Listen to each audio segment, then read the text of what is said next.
بسم اللہ الرحمن الرحیم۔ الصلاۃ والسلام علیک یا رسول اللہ وعلی آلک و اصحابک یا حبیب اللہ۔ لاکھوں کروڑوں درود محمد اور آل محمد پر کہ جن کے صدقے اور وسیلے سے اللہ پاک نے ہم پر اپنی بے پناہ عنایات جاری رکھی ہوئی ہیں۔ معزز سامعین کرام، السلام علیکم۔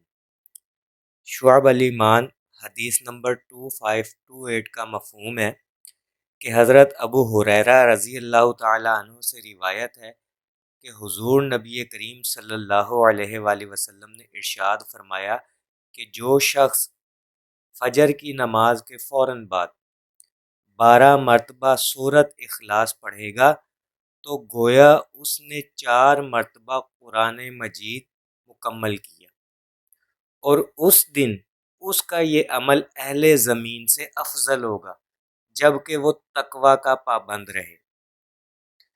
میرے عزیزو، 2 منٹ میں سورۃ اخلاص 12 مرتبہ پڑھی جاتی ہے، تو کوشش کریں جہاں آپ درود شریف بھی پڑھ رہے ہیں، استغفار بھی پڑھ رہے ہیں، پنجگانہ نماز کی پابندی کر رہے ہیں، وہیں پر ان چھوٹے چھوٹے اعمال کو بھی اپنائیں۔ فجر کی نماز کے بعد 12 مرتبہ سورۃ اخلاص پڑھیں، 4 مرتبہ قرآن مجید مکمل کرنے کا ثواب ملے گا، اور 12 مرتبہ پڑھنے کے بعد اس کا ایصال و ثواب اپنے مرحومین کو لازمی ہدیہ کریں۔ آپ کے مرحومین آپ کے طرف سے بھیجے گئے ہدیے کے کتنے محتاج ہیں، اگر آپ کو اس کا اندازہ ہو جائے تو آپ کوئی لمحہ ضائع نہ کریں انہیں ہدیہ بھیجنے میں۔ تو فجر کی نماز کے بعد 12 مرتبہ سورۃ اخلاص لازمی پڑھ لیا کرے، 4 مرتبہ قرآن مجید مکمل کرنے کا ثواب ملے گا۔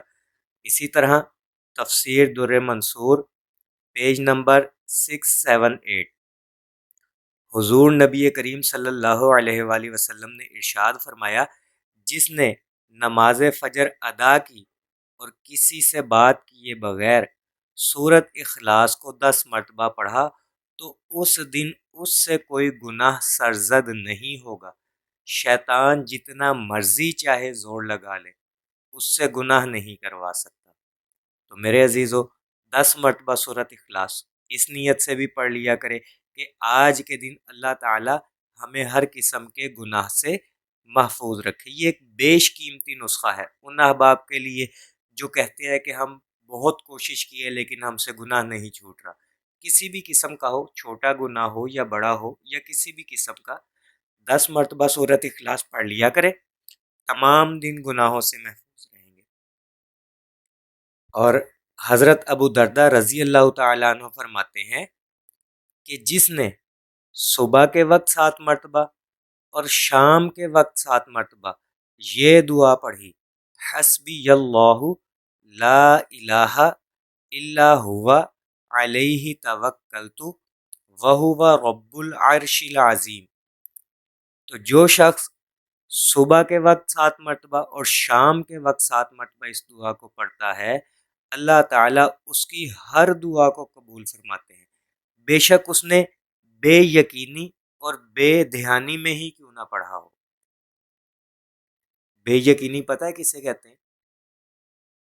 بے یقینی سے کہتے ہیں کہ دعا تو قبول ہو نہیں رہی، چلو اس دعا کو بھی پڑھ کے دیکھ لیتے ہیں، ہو سکتا ہے اللہ پاک اس کی برکت سے ہماری دعا قبول کر لے۔